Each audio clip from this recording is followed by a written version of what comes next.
Right మళ్ళీ వస్తాం sir మీ దగ్గర మనతోటి అలహరి సుధాకర్ గారు ఉన్నారు జనసేన పార్టీ సీనియర్ నాయకులు కావల నియోజకవర్గం ఇన్ఛార్జ్ సుధాకర్ గారు good evening sir. Good evening, నమస్కారం అండి. సో మొత్తానికి ఒక బలమైన ప్లాట్ఫామ్ ప్రతి పార్టీకి ఏదో ఒక జిల్లా ఖచ్చితంగా పలానా జిల్లాలో పలానా పార్టీకి ఒక బలమైన బేస్ ఉంది అనేది మొదటి నుంచి కూడా వస్తున్న ఆనవాయితీ. సో ఇప్పుడు జనసేన పార్టీకి ఆనాడు ప్రజారాజ్యమైనా ఈరోజు జనసేన అయినా కూడా గోదావరి జిల్లాలే బలమైనటువంటి కంచుకోటలు. 2019లో జనసేన దారుణంగా ఓటమి చవి చూసినప్పటికీ కూడా గోదావరి జిల్లాలో అనేక నియోజకవర్గాల్లో 30,000 మినిమం 30,000 తగ్గకుండా ఓట్లు వచ్చిన నియోజకవర్గాలు దాదాపు సగానికి పైగా ఉన్న పరిస్థితి ఉంది. సో ఏ మేరకు ఈ జిల్లాలను కంచుకోటగా చేసుకొని జనసేన అధినేత మరి రాజకీయం చేసే అవకాశం ఉంటుంది సార్? నమస్కారం అండి. ముందుగా బ్రహ్మనాయుడు గారు మీకు, TV9 ప్రైమ్ 9 ప్రేక్షకులకి, మా దాసరి రాము గారికి, పెద్దిరెడ్డి గారికి, రవికిరణ్ గారికి, ప్రతి ఒక్కరికి పేరు పేరున నమస్కారాలండి. ముఖ్యంగా ఈరోజు మీరు చూశారు, పిఠాపురంలో జరిగిన భారీ సభ ఇప్పుడే ముగిసింది. ముఖ్యంగా ఎక్కడ మనం బలంగా ఉన్నామో అక్కడి నుంచే మొదలు పెట్టమన్నారండి. ఈ మార్కెటింగ్లో ఎయిడాస్ అనే ఒక థియరీ ఉంటుంది. Attention, interest, Dzire, action, satisfaction అనేది. మనకి అటెన్షన్ క్రియేట్ చేయాలంటే మనం ఫస్ట్ మనకి ఎక్కడ పవర్ ఉంటుందో, ఎక్కడ మనల్ని యాక్సెప్ట్ చేస్తారో అక్కడే మనం కాన్సన్ట్రేషన్ చేయాలనేది ఒక సిస్టమ్ ఉంది. అందుకని మీరు ముందటి నుంచి గమనిస్తే పవన్ కళ్యాణ్ గారు ఎక్కువగా కాన్సన్ట్రేషన్ చేసింది కానీ, ఎక్కువ టికెట్లు తీసుకుంది కానీ గోదావరి జిల్లాలోనే. ఎందుకంటే మాకు బలం ఎక్కడుందో అక్కడే మేము ముందు నిలబడాలి కాబట్టి. ఎంత తగ్గి మేము 21 టికెట్లు తీసుకున్నా కానీ స్ట్రైకింగ్ రేటు 100% స్ట్రైక్ రేట్ ఉంది మాకు.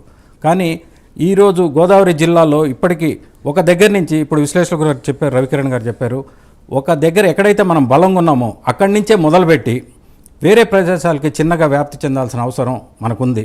కాబట్టి మీరు చూస్తే మొన్న మా నాదెండ్ల మనోహర్ గారు అయితేనేమి, ఈరోజు పవన్ కళ్యాణ్ గారు అయితేనేమి, గోదావరి జిల్లాలో మినిస్టర్ తీసుకున్న తర్వాత ఫస్ట్ ఆల్రెడీ ఇంకొక మినిస్టర్ కూడా అదే గోదావరి జిల్లాకి సంబంధించిన వ్యక్తి అక్కడే ఉండటం, గోదావరి జిల్లాల మీద కాన్సన్ట్రేషన్ ఆటోమేటిక్గా పెరగటం కూడా మీరు చూస్తే, గోదావరి జిల్లాల మీద కాన్సన్ట్రేషన్ లేకపోతే కాకినాడ చుట్టుపక్కల ఉన్న వైకాపా మాజీ ఎమ్మెల్యేల మీద అది కాదండి.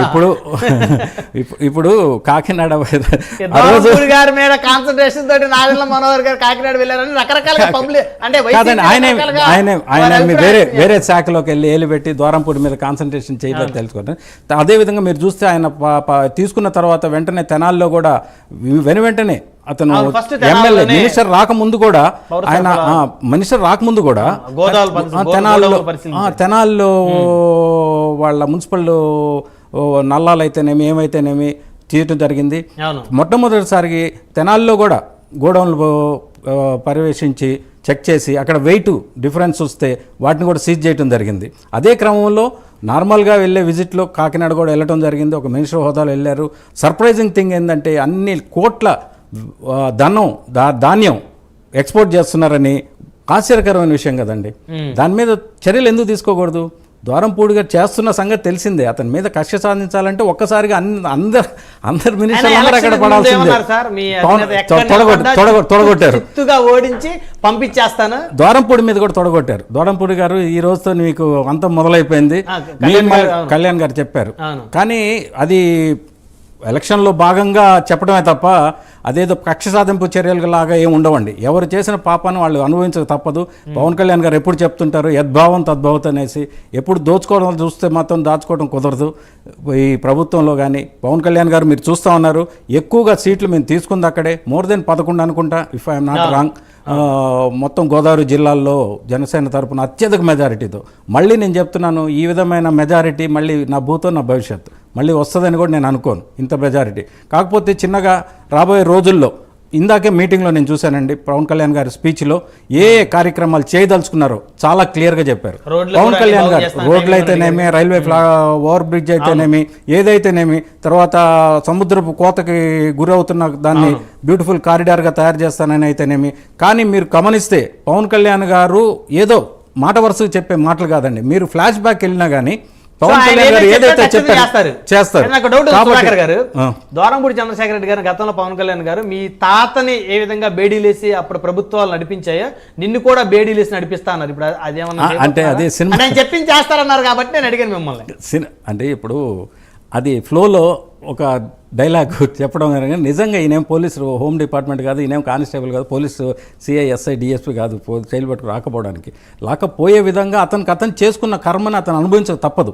కాబట్టి అతని చర్య ఇందాక అన్నట్టు మీరే అన్నారు చట్టం తన పని తాను చేసుకుంటా పోతుందని. నేను కూడా అదే అంటున్నాను, చట్టం తన పని తాను చేసుకుంటా పోతుంది. సో అక్రమ కట్టడాలు కట్టినప్పటికీ కూడా ఖచ్చితంగా చట్టం వైకాపా కానే కాదండి, ఎవరైనా కానీ ఏ విధమైనా కానీ ఇప్పుడు కళ్ళకు కట్టినట్టు ఆ ప్రస్తుతం వచ్చిన దీన్ని బట్టి కంప్లైంట్ని బట్టి అక్కడ జరుగుతుందని బట్టి మున్సిపాలిటీ వాళ్ళు తీసుకునే చర్యలే తప్ప ఇది మీద కూర్చొని అనేసి కూర్చునే విధంగా ఏముండదు.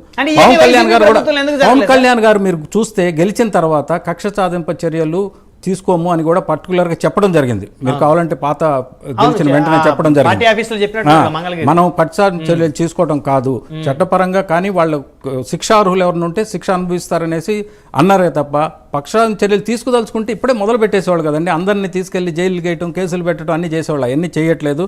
ముఖ్యంగా పవన్ కళ్యాణ్ గారు అయితే పిఠాపురం వాళ్ళు చేసుకున్న అదృష్టం అండి నిజంగా. ఇంకా ఇందాక ఎవరో 3 ఎకరాలు భూమి కొని ఇప్పుడు రిజిస్ట్రేషన్ చేయించుకొని వచ్చానన్నారు. అంటే ఇంకా పులివెందుల జగన్మోహన్ రెడ్డి గారు అంటే ఆయన అసెంబ్లీ నియోజకవర్గం పులివెందుల, చంద్రబాబు నాయుడు గారు ఏదంటే కుప్పం, ఇంకా పవన్ కళ్యాణ్ గారి నియోజకవర్గం ఏదంటే పిఠాపురం. ఫిక్స్ అయిపోవచ్చా సార్?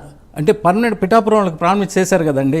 ఆయన చెప్పారు దత్త సంప్రదాయాన్ని నేను నమ్ముతాను, దత్తాత్రేయ స్వామిని నమ్ముతాను అంటారు. మా దృష్టిలో ఆయన దత్త సంప్రదాయాన్ని నమ్మి దత్తాత్రేయ స్వామి దగ్గర ఉన్నారు కాబట్టి అక్కడ ఉన్న ప్రజలు మాత్రం నిజంగా ఎంతో అదృష్టం చేసుకున్న వాళ్ళు అవుతారండి. దాన్ని మాత్రం ఒక రోల్ మోడల్గా ఒక మోడల్గా చూపించడానికి ఫ్యూచర్లో పిఠాపురం అంటే ప్రతి ఎమ్మెల్యేకి ఇలా చేసుకోవాలి అనే విధంగా ఆల్ ఇండియా ఇక్కడే కాదు మొత్తం భారతదేశం మొత్తంలో కూడా చేయించగల కెపాసిటీ ఉన్న ఏకైక వ్యక్తి పవన్ కళ్యాణ్. అయితే ఇంకొకటి సుధాకర్ గారు, అక్కడి నుంచి ఆ బేసు ఏ మేరకు గుంటూరు, కృష్ణా, ప్రకాశం, నెల్లూరు, మీరు నెల్లూరు జిల్లా, సో అసలు మీ జిల్లాలో మీరు సీట్లే తీసుకోలేదు, మీరు కూడా ట్రై చేసినట్టున్నారు టికెట్. అసలు మీ జిల్లా 0, ఎవరికి టికెట్ ఇవ్వలేదు, ప్రకాశం జిల్లా 0. సో మరి అక్కడ వరకు కనీసం వచ్చే ఎలక్షన్స్కి ఎంతో కొంత పోటీ చేసి, అంటే పొత్తులో ఉంటే మరి కొన్ని మీరు త్యాగం చేయాలి, కొన్ని వారు త్యాగం చేయాలి, ఇండివిజువల్గా అయితే ఎవరి సీట్లు వాళ్ళే అనుకోండి. అంటే ఏ మేరకు మీ వరకు బలపడే పరిస్థితి ఉంది అక్కడి నుంచి? డెఫినెట్గా అండి. పవన్ కళ్యాణ్ గారు మొన్న కూడా కలిసి నేను పర్సనల్గా మాట్లాడినప్పుడు కూడా రాజకీయంగా కూడా ఈ మినిస్ట్రీ తీసుకోవటం, దాని గురించి దాంట్లో ఉన్న డెప్త్గా పనిచేసి ప్రజల కోసం చేయాల్సిన కార్యక్రమాలు చాలా ఉన్నాయి కాబట్టి ప్రతి నియోజకవర్గ వారిగా అతను సమీక్షా సమావేశాలు నిర్వహిస్తానని చెప్పడం జరిగింది. త్వరలో నెల్లూరు జిల్లాను కూడా బలోపేతం చేస్తారు. ప్రకాశం జిల్లాలో కూడా తీసుకోలేదండి ఎమ్మెల్యే టికెట్ కూడా. అవును, అదే తీసుకోలేదు. ఓన్లీ ఒక గుంటూరులో నాదెండ్ల మనోహర్ గారు, గుంటూరు, కృష్ణా జిల్లాలో అవనగడ్డ. అయితే ఈ జిల్లాలో కూడా రాయలసీమలో ముందే చెప్పారు మాకు, మేము ఎందుకంటే తగ్గాం గట్టిగా గ్యారంటీగా అని కాదు, మాకు కూడా తగ్గాల్సి వచ్చింది, మేము కూడా ఏం మాట్లాడలేదు. పవన్ కళ్యాణ్ గారు తీసుకున్న డిసిషన్కి మేము శిరసా వహించి అత్యధిక మెజార్టీతో రికార్డ్ బ్రేక్ చేసాం. ఎక్కడ పోయినా మా కాన్స్టిట్యున్సీలో కూడా జనసేన మీ వాడు కింగ్ రా బాబు అంటున్నారు మమ్మల్ని. కాబట్టి మాకు కూడా చాలా గర్వకారణంగా ఉంది. దీన్నే ముందుకు తీసుకొని అది ఇంకా పవన్ కళ్యాణ్ గారు తప్పకుండా ఇస్తారని ఆశిస్తున్నామండి. ఎందుకంటే నెల్లూరు జిల్లా మొత్తంలో కావిలు ఒకటే చూస్తున్నామన్న దృష్టిలో ఉన్నారు కాబట్టి తప్పకుండా చేస్తారండి. పార్టీ బలోపేతానికే గ్రామ స్థాయిలో ఉన్న మినిస్ట్రీ కూడా తీసుకోవడం జరిగింది. అది మాకు ఎంతో ఫెచ్చింగ్ అవుతుందని కూడా నేను అనుకుంటున్నాను.